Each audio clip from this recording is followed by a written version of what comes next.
Well, hi everyone, it's Ren here. Welcome to my room, guys. As usual, hope you're doing well. Today we're going to talk a little bit more about, or I'm going to tell you more about my experience with the new book, the sequel to the Ecstatic Soul, and the process of writing it, the context, how it's been going so far, where I see it going in the future. And, if you have an interest, first of all, in the Ecstatic Soul, but you have an interest in what will come after that as a sequel, of course, you should stick to this video and to what I'm about to say. But, since I'm talking about the Ecstatic Soul, don't forget that you can get a copy if you haven't got a copy yet. It's kind of one of the reference books on the INFJ. The link is below, Amazon link. And you also have The Infinite Castle, which I wrote a year later, 2022, which is a book of fiction, but rumor has it the main character is an INFJ. You might like to support me in general also by getting either one or both of these books if you haven't yet. So now, this is obviously very topical since the new book that I'm now officially working on is going to be a sequel to The Ecstatic Soul, but I want to emphasize that it's not going to be a sequel in the most literal sense, if you like. If it was an absolute literal sequel, then I'd sort of be, sort of starting from what I'm saying in the conclusion of the book, and which is called The Open Clearing, where I discuss various avenues which could sort of follow from the work I'm doing in the Ecstatic Soul, further exploring the phenomenology of INFJ consciousness and things like that, and seeking to resolve certain problems that I didn't maybe mentioned, maybe identified as problems in the book, but didn't offer to resolve just as yet, for needing more distance, more insight, more intellectual food from exchanges with you guys. So I pretty confidently can say now, as far as my impressions are after working on this this new book for about a week, it's a very recent process. But still, it's I've been working on it a little bit every day, and I intend to continue doing that as much as is humanly possible, and given other engagements and priorities. I'm confident that I can say that I will be pursuing my investigation of the INFJ type, but not necessarily going exactly in the direction of the Ecstatic Soul. It's not going to be like, in fact, I have not read Jordan Peterson's book, Beyond Order, 12 More Rules for Life, but that looks like more of a straightforward sequel to 12 Rules for Life. The sequel to the Ecstatic Soul is not going to be exactly that. Okay. In fact, what I should mention as well is that I have already released some content on my experience writing the new book, and I will continue to do so in a sustained fashion, but slightly more private fashion with my Patreon supporters, where I share my experience also as a person, where I am and writing the new book, and lots of little personal anecdotes. If you're interested in that, you can join my Patreon page, which also really helps me, by the way. So you have a link below. It's the first link, I believe, that you can see in the D box.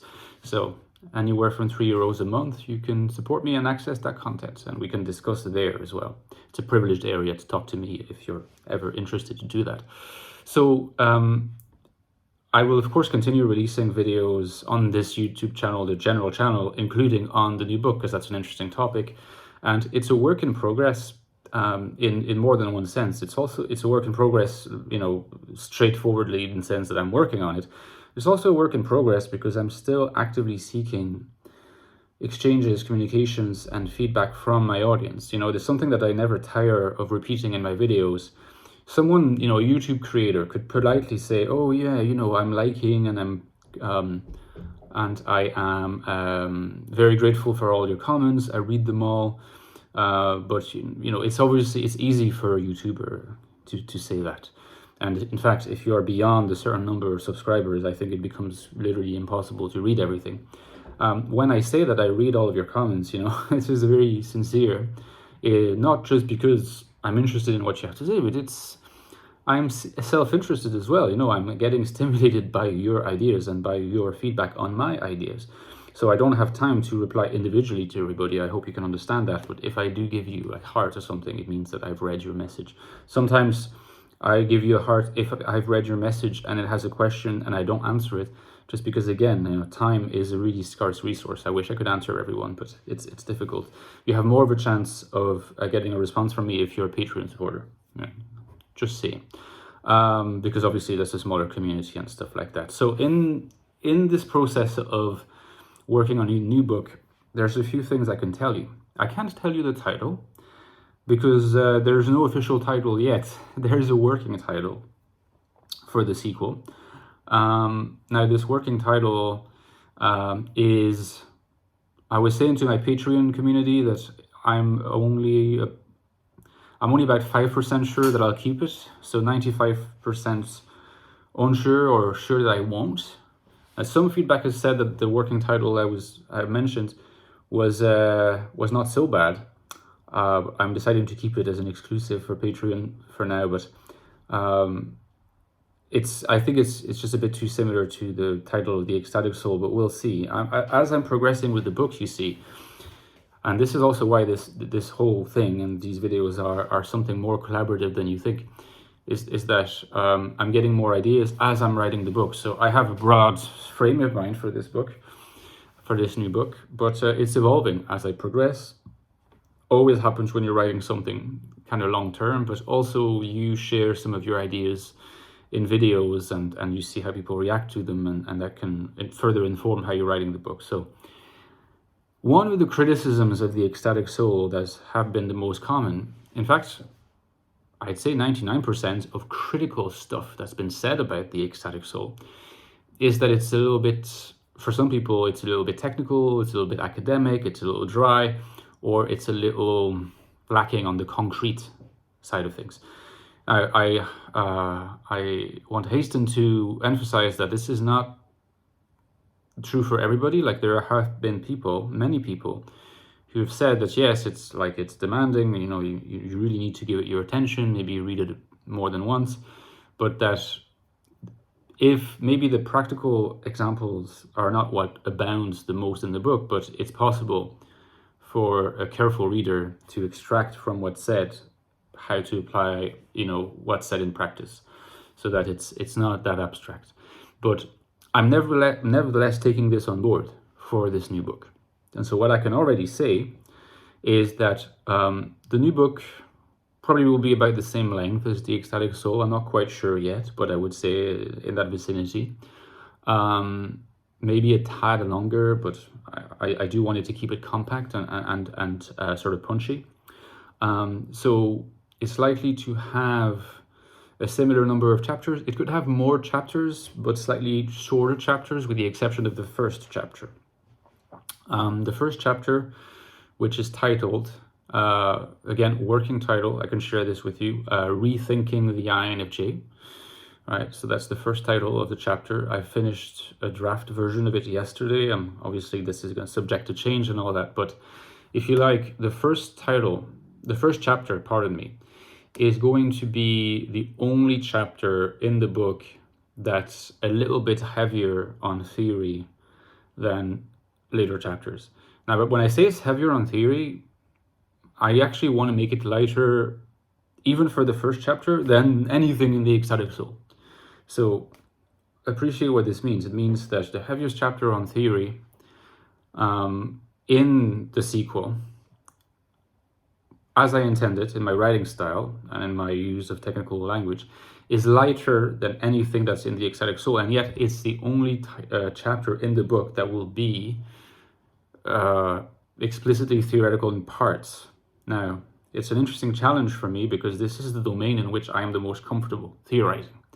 But this is not necessarily a domain that people want to hear about. There's always a difference between what you love doing and what people love reading or accessing. And in fact, when I say love doing, I mean more that's what I'm most comfortable doing. But the chapters that are going to follow from this first chapter, say maybe 5, 6, 7 chapters, they're not going to be heavy on theory. And not to say that they will become completely other than anything you've read by me, because I am still the author. So I'm still going to bring my kind of flavor, my texture, my style, my way of looking at things, my way of, articulating things, elaborating on things, talking about things. But it's really not meant to be very jargon heavy or anything like that. Much lighter than anything in the Ecstatic Soul. If this ends up kind of changing as I progress, I'll let you know, but that's the intention. And in fact, I intend them to be more concrete in terms of INFJ life experience, because I can already tell you that, and this is only something I've only just started working on, and it's kind of daunting because I've never written about the INFJ experience like this. But whereas the first chapter is called Rethinking the INFJ, and it's kind of setting this context. That's why some theory is important, is to understand not only my motivations for what I'm doing in the later chapters of the book, but also to understand why it's fundamental to a new approach to the INFJ type. So it's really situating the whole undertaking within this new paradigm. Very important. Something that I call, as a matter of fact, the infinite attitude, as opposed to the finite attitude or the objectifying attitude that I think is prevalent in our community. I want to move beyond that to what I call the infinite attitude type. I elaborate on that in the first chapter, and then the following chapters are my attempts at providing a description of INFJ experience from the infinite attitude. So something new, something that's not been done before, which is why it's a bit daunting. It was not so daunting to actually articulate the theory in chapter 1, Rethinking the INFJ, partly because it had been in my mind for a long time, and then it just came out, and I found that I could write quite straightforwardly about it. It wasn't something that was hard to write, actually. It was more like really joyous to be able to put it to paper and immortalize it in a way. But now that I'm moving towards saying, okay, that's what the infinite attitude is, and of course you must be thinking, okay, this is very mysterious. What is the infinite attitude? And what is this finite or objectifying attitude type that it's trying to surpass as a paradigm? Well, when you get to reading the first chapter, you'll understand what I mean. And it's possible that I'll be releasing videos on this topic, in the future as well, and prior to the publishing the book itself. And we'll see what you have to say. But let us say that applying this infinite attitude in the domain of concretely describing INFJ experience is what I'm doing in the following chapters, or what I'm going to do in these following chapters, starting with love. So the second chapter of this book is called Love.